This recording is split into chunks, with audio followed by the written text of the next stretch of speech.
The conviction about his real presence in the Eucharist is the universal view of the New Testament writers and the early church fathers. Why is that important to make that statement? Yeah, because a lot of people think somehow that Jesus intended that the Eucharist be a memorial celebration. So in other words, we're all gathering together to remember Jesus, right? Mentally remember Jesus.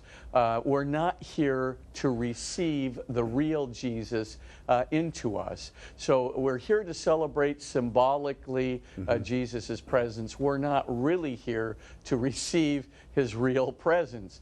And so you have to just say, well, wait a minute. Now, who was closest to Jesus? Well, there's all these evangelists and apostles. Well, what did they have to say? I mean, John 6, I don't need to reread it to you again. St. Paul, I don't need to read you Corinthians again. The Eucharistic words themselves in Matthew, Mark, and Luke, right? I don't need to give that to you again. I mean, it's all saying real presence, real presence, real presence. How can you read in John, whatever it is, 6:58, where he says, and the bread that comes down from heaven is my, meaning Jesus's, flesh, body, for the life of the world. I mean, what more do you need?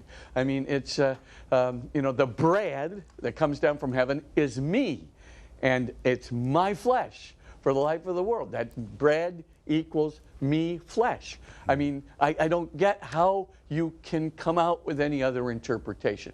But of course, let's just pass by that. What did the church fathers think? What did St. Ignatius of Antioch think? What did St. Irenaeus think? As you go through father after father after father, as you go through the Didache, I mean, it's very clear. What did St. Paul think? It's very clear. They all believe in the real presence of the Eucharist.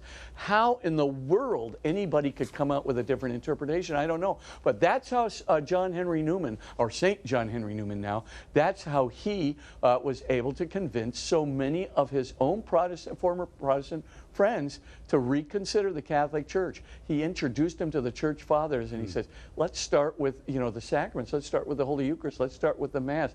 What did these guys say? Oh, what did they say about the papacy? Oh, it's exactly what the Catholic Church says today.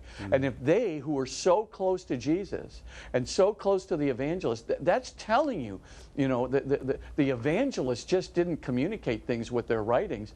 They're communicating things too orally. They're communicating things within the church. The fathers are, who are living almost within living memory of Jesus, and certainly in living memory of the apostles and the evangelists.